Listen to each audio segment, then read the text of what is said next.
Bonjour à toutes et à tous, je vous retrouve aujourd'hui pour un nouveau tutoriel dans la thématique de la newsletter. On va continuer avec Sendinblue comme il y a 2 semaines. On va aller dans l'onglet Automation que vous voyez en haut à gauche pour apprendre à créer nos templates email. Donc là à gauche vous voyez encore Template email, on clique dessus et on va ensuite cliquer en haut à droite sur Nouveau template. Là va apparaître la colonne vertébrale de votre email. Donc vous allez avoir le nom du template, celui qui n'apparaît pas dans la boîte mail de votre destinataire. Donc vous pouvez mettre un nom qui est assez explicite pour vous.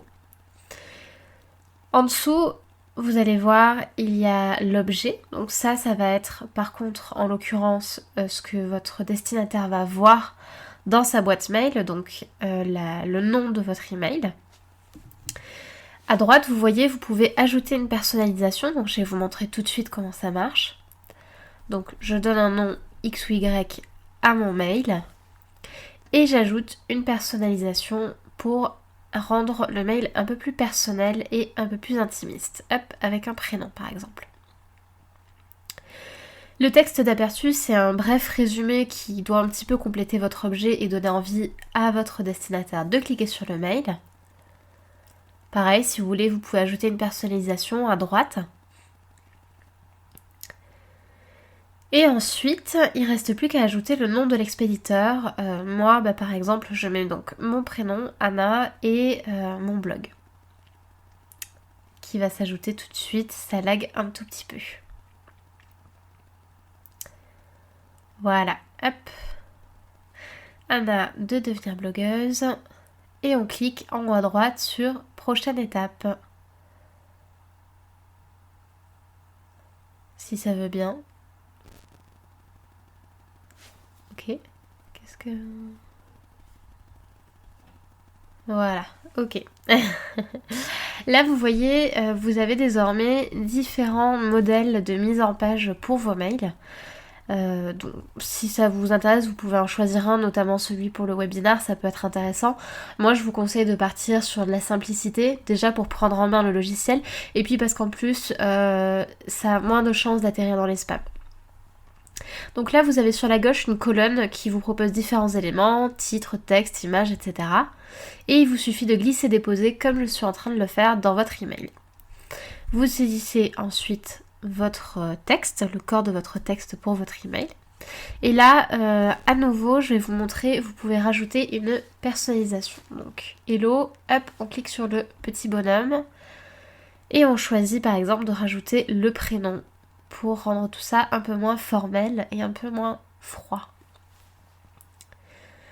Je vais faire simple, tout simplement pour pas que ça prenne trop de temps. Donc là à gauche, vous voyez à chaque fois que vous insérez un bloc comme du texte ou un bouton, etc., vous pouvez personnaliser.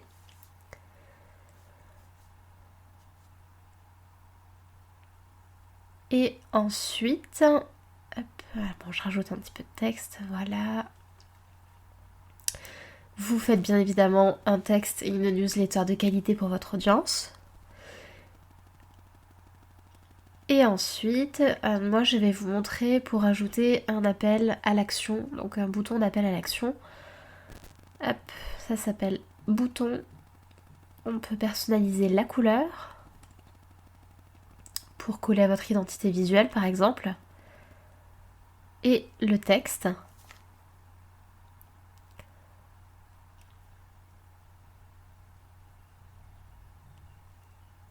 Et enfin, on peut rajouter un lien de redirection. Une fois que vous avez terminé votre email, vous cliquez sur continuer en haut à droite. Bon là oui, effectivement, vous avez encore pas mal d'éléments différents, comme par exemple aussi vos boutons de réseaux sociaux pour inciter votre lecteur à vous rejoindre sur Instagram, Facebook, etc. Vous pouvez en ajouter plus, donc par exemple Instagram ou autre. Ce qui vous permet bien évidemment de faire un petit peu vase communicant entre vos différents canaux d'acquisition pour votre audience. Une fois que tout ça est fait, donc, disais-je, vous cliquez en haut à droite sur continuer. Et là, vous voyez que vous pouvez envoyer un test en haut à droite, là où j'ai ma souris, notamment si vous voulez vérifier par exemple que tous les liens fonctionnent et que ça apparaît avec une mise en page qui vous correspond et qui vous plaît. Et ensuite, il ne vous reste plus qu'à enregistrer et activer. Voilà, vous avez désormais votre template d'email qui est créé, puis il vous suffit plus qu'à l'intégrer dans un scénario comme on l'a vu dans la première vidéo.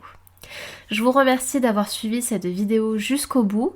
Je vous dis à la semaine prochaine pour un nouveau tutoriel et si jamais vous voulez d'autres contenus pour votre business en ligne, n'hésitez pas à aller faire un tour du côté de mon blog, je vous mets le lien en description. À bientôt!